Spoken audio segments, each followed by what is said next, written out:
ಇವತ್ತಿನ ವಿಡಿಯೋದಲ್ಲಿ ಚಪಾತಿ, ರೊಟ್ಟಿ, ಅನ್ನಕ್ಕೆ ಸೂಪರ್ ಟೇಸ್ಟಿಯಾಗಿ ತೊಂಡೆಕಾಯಿ ಗ್ರೇವಿ ಅಥವಾ ತೊಂಡೆಕಾಯಿ ಪಲ್ಯ ಯಾವ ರೀತಿಯಾಗಿ ಮಾಡೋದು ಅಂತ ತಿಳಿಸ್ಕೊಡ್ತೀನಿ. ನೀವು ಯಾವಾಗಲೂ ಒಂದೇ ಥರ ಮಾಡ್ಕೊಂಡು ತಿನ್ನೋ ಬದಲು ಈ ರೀತಿಯಾಗಿ ಒಂದ್ಸಲಿ ಟ್ರೈ ಮಾಡಿ. ತುಂಬ ಇಷ್ಟಪಟ್ಟು ತಿಂತಾರೆ ತೊಂಡೆಕಾಯಿ ಬೇಡ ಅನ್ನೋರು ಸಹ.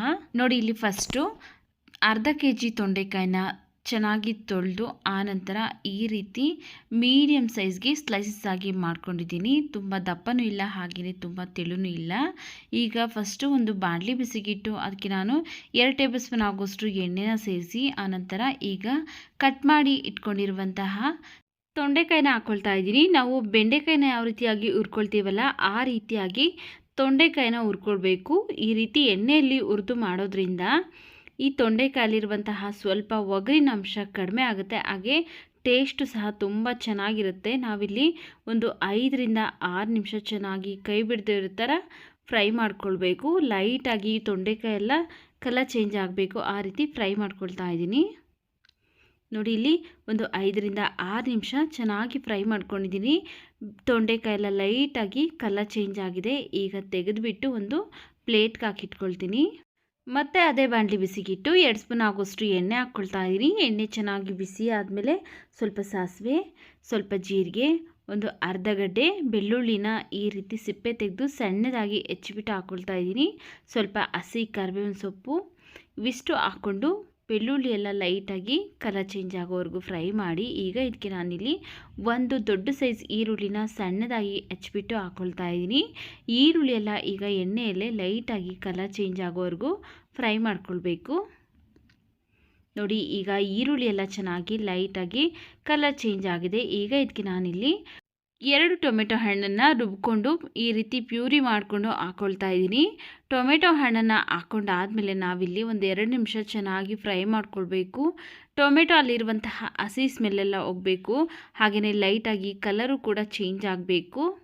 ನೋಡಿ, ಇಲ್ಲಿ ಒಂದು 2 ನಿಮಿಷ ಆಗಿದೆ, ಲೈಟಾಗಿ ಕಲರು ಕೂಡ ಚೇಂಜ್ ಆಗಿದೆ, ಹಾಗೆ ಹಸಿ ಸ್ಮೆಲ್ ಅನ್ನೋದು ಸ್ವಲ್ಪ ಹೋಗಿದೆ. ಈಗ ಇದಕ್ಕೆ ನಾನಿಲ್ಲಿ ಒಂದು 1/4 ಸ್ಪೂನ್ ಆಗೋಷ್ಟು ಅರಿಶಿನ ಪುಡಿ, ಅರ್ಧ ಸ್ಪೂನ್ ಧನಿಯಾ ಪೌಡರ್, 1/4 ಸ್ಪೂನ್ ಗರಂ ಮಸಾಲ, ಹಾಗೆಯೇ ಒಂದು ಅರ್ಧದಿಂದ 3/4 ಸ್ಪೂನ್ ಆಗೋಷ್ಟು ರೆಡ್ ಚಿಲ್ಲಿ ಪೌಡರ್ ಹಾಕ್ಕೊಂಡಿದ್ದೀನಿ. ನೋಡಿಕೊಂಡು ನಿಮ್ಮ ಖಾರಕ್ಕೆ ಎಷ್ಟು ಬೇಕೋ ಅಷ್ಟು ಹಾಕ್ಕೊಂಡು ಚೆನ್ನಾಗಿ ಇವಿಷ್ಟನ್ನು ಮಿಕ್ಸ್ ಮಾಡ್ಕೊಳ್ಬೇಕು.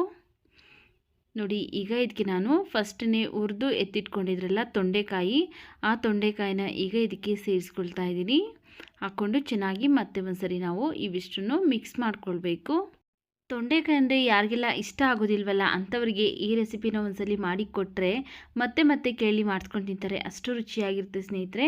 ನೋಡಿ, ಈಗ ಮಿಕ್ಸ್ ಮಾಡ್ಕೊಂಡಾದ್ಮೇಲೆ ರುಚಿಗೆ ತಕ್ಕಷ್ಟು ಉಪ್ಪನ್ನು ಹಾಕಿ ಮಿಕ್ಸ್ ಮಾಡ್ಕೊಳ್ತಾ ಇದ್ದೀನಿ. ಈಗ ಇದಕ್ಕೆ ನಾನಿಲ್ಲಿ ಒಂದು ಅರ್ಧ ಗ್ಲಾಸ್ ಆಗೋಷ್ಟು ನೀರನ್ನು ಸೇರಿಸ್ತಾ ಇದ್ದೀನಿ. ಅಂದರೆ ಒಂದು 200 ಗ್ರಾಮ್ ಆಗೋಷ್ಟು ನೀರನ್ನು ಸೇರಿಸಿ ಚೆನ್ನಾಗಿ ಒಂದ್ಸರಿ ಮಿಕ್ಸ್ ಮಾಡಿಕೊಂಡು ಈಗ ಇದ್ರ ಮೇಲೆ ಒಂದು ಲಿಡ್ನ ಕ್ಲೋಸ್ ಮಾಡಿ ಸ್ಟೌರಿನ ಮೀಡಿಯಮ್ ಫ್ಲೇಮಲ್ಲಿಟ್ಟು ಒಂದು 5 ನಿಮಿಷ ಮುಚ್ಚಿ ಬೇಯಿಸ್ಕೊಳ್ತಾ ಇದ್ದೀನಿ.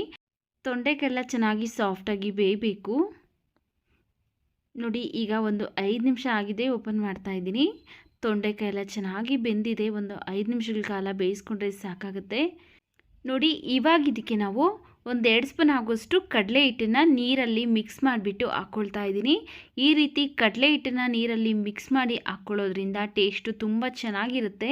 ನೀವು ಡೈರೆಕ್ಟಾಗಿ ಕಡಲೆ ಹಿಟ್ಟನ್ನು ಹಾಕಿದ್ರೆ ಏನಾಗುತ್ತೆ ಅಂದರೆ ಉಂಡೆ ಉಂಡೆ ಕಟ್ಕೊಂಡ್ಬಿಡ್ತಾ, ಅದರಿಂದ ನೀರಲ್ಲಿ ಮಿಕ್ಸ್ ಮಾಡಿ ಹಾಕ್ಕೊಂಡು ಮತ್ತೆ ಒಂದು 3 ಸ್ಪೂನ್ ಆಗೋಷ್ಟು ನೀರನ್ನು ಸೇರಿಸಿ ಚೆನ್ನಾಗಿ ಮಿಕ್ಸ್ ಮಾಡ್ಕೊಳ್ತಾ ಇದ್ದೀನಿ. ಈಗ ಲಿಡ್ಡನ್ನು ಕ್ಲೋಸ್ ಮಾಡಿ ನಾವು 2 ನಿಮಿಷ ಅಷ್ಟೇ ಬೇಯಿಸ್ಕೊಳ್ತಾ ಇದ್ದೀನಿ.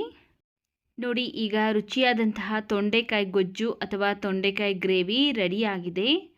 ಚಪಾತಿ ಜೊತೆಗೆ ಅಥವಾ ಬಿಸಿ ಅನ್ನಕ್ಕೂ ಸಹ ಒಂದು ಸ್ವಲ್ಪ ತುಪ್ಪ ಹಾಕ್ಕೊಂಡು ತಿಂದರೆ ತುಂಬ ರುಚಿಯಾಗಿರುತ್ತೆ. ಲಾಸ್ಟಲ್ಲಿ ಸಣ್ಣದಾಗಿ ಕಟ್ ಮಾಡಿರುವಂತಹ ಕೊತ್ತಂಬರಿ ಸೊಪ್ಪನ್ನು ಹಾಕ್ಕೊಂಡು ಮಿಕ್ಸ್ ಮಾಡಿ ಸ್ಟವ್ನ ಆಫ್ ಮಾಡ್ಕೊಳ್ತಾ ಇದ್ದೀನಿ. ನೋಡಿ, ಈಗ ತೊಂಡೆಕಾಯಿ ಗೊಜ್ಜು, ತೊಂಡೆಕಾಯಿ ಪಲ್ಯ ಅಥವಾ ತೊಂಡೆಕಾಯಿ ಗ್ರೇವಿ ರೆಡಿಯಾಗಿದೆ.